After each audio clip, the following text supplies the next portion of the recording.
Supervillain Gru, a man who delights in all things wicked, hatches a plan to steal the moon. Surrounded by an army of little yellow minions and his impenetrable arsenal of weapons and war machines, Gru prepares to vanquish all who stand in his way. However, nothing in his calculations and groundwork has prepared him for his greatest challenge: 3 adorable orphan girls who want to make him their dad. Today, we'll recap the story of the 2010 movie Despicable Me. The film begins with news revealing that an Egyptian pyramid was stolen. When supervillain Gru hears of this, his pride is injured, an action that is described by his colleague Dr. Nefario as making all other villains look lame.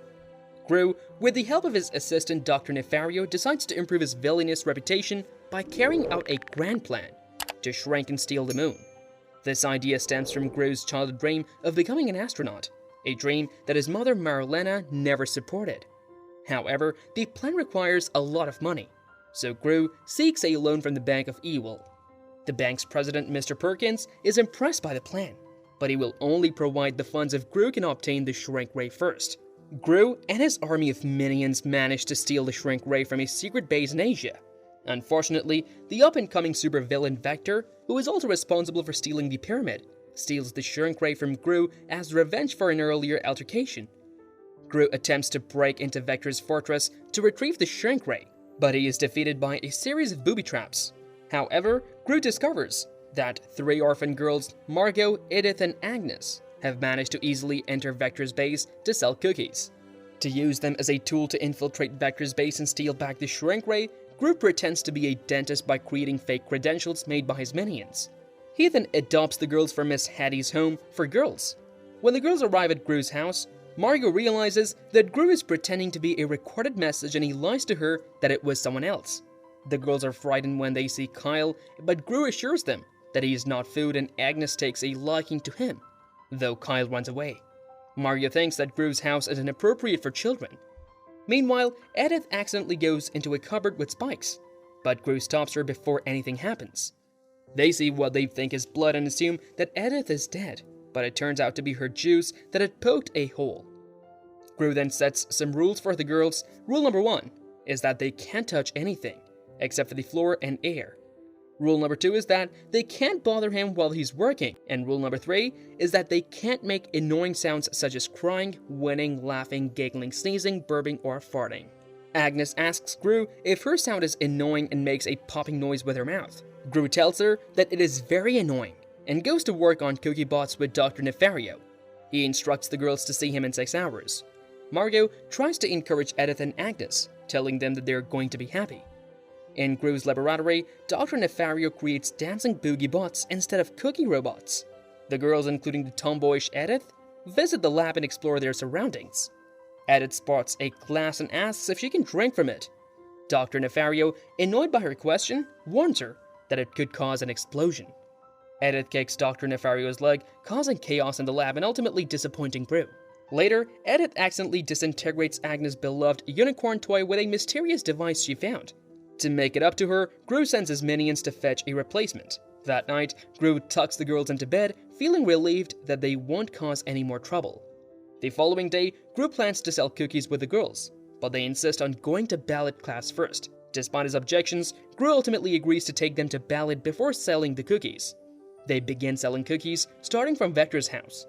When Margot questions why they started with Vector instead of the A's, Gru insists that he knows how the alphabet works, but he just wanted to visit Vector first. Gru creates cookie robots to help with the sales, but they malfunction and accidentally let Gru and his minions into Vector's house. They manage to steal the shrink ray, but the door closes behind them, trapping them inside. Gru finds a way to escape, but not before losing his clothes and running out half naked. After some time, Gru and the girls make their way to Vector's fortress, where Gru successfully obtains the shrink ray. Following this, the girls propose a visit to a lively theme park called Super Silly Funland. Although Gru initially plans to leave the girls there, he is disappointed to find out that they cannot ride any of the attractions without an adult. As a result, he spends the day with them, reluctantly going on various rides and gradually bonding with the girls. Their relationship improves further when they praise him for his skill in winning a game at the carnival. Later, Gru contacts Mr. Perkins stating that he finally has the shrink ray, but during their meeting, Margot, Edith, and Agnes unexpectedly show up. Perkins then informs Gru that he has lost faith in him and will no longer provide funding. Devastated by the news, Gru confides in his loyal minions. But to his surprise, the girls offer their own savings from their piggy bank to help fund his plan. Encouraged by their selflessness, Gru sells off parts of his lair and even sacrifices some of his own possessions to build a rocket. His plan is to steal the moon when it comes closest to the Earth. But unfortunately, it falls on the same day as the girls' ballot recital. Gru becomes upset, and Dr. Nefario, seeing this as a distraction, arranges for the girls to be returned to the orphanage. At a similar time, Mr. Perkins discloses to Vector, who is Mr. Perkins' son, that Gru has acquired the shrink ray and adopted 3 girls. This news motivates Vector to take action. Despite a previous unsuccessful attempt by Vector to grab onto the rocket resulting in an electrical shock, Gru proceeds with his plan to shrink the moon. He succeeds in shrinking it to the size that it fits in his hand, but unfortunately misses his chance to attend the girls' recital. Upon returning home, he discovers a message from Vector, who has abducted the girls, demanding the moon as ransom.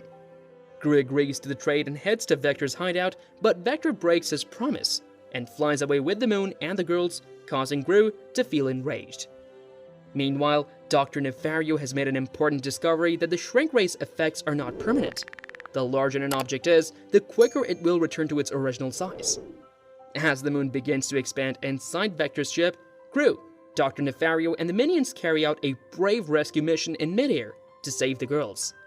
They manage to rescue them just in time before the moon explodes out of Vector's ship and shoots back into space, leaving Vector stranded on the moon.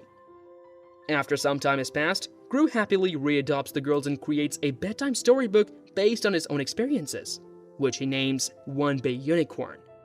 The movie concludes with the girls putting on a ballad recital based on the theme of Swan Lake for Gru, Marlena, Dr. Nefario, and the minions. During the performance, one of the minions interrupts his friend, who is testing audios, and puts on a disc that starts a dance party, causing everyone to join in and dance. The film ends with a shot of the moon back in its rightful place, and Vector dancing on the moon with a minion who is affected by anti-gravity. Gru takes a piece of the dance stage with him and the girls, Margot, Edith, and Agnes, as they look up at the moon. And that's it for our recap of Despicable Me. This movie truly proves that even villains have a soft side.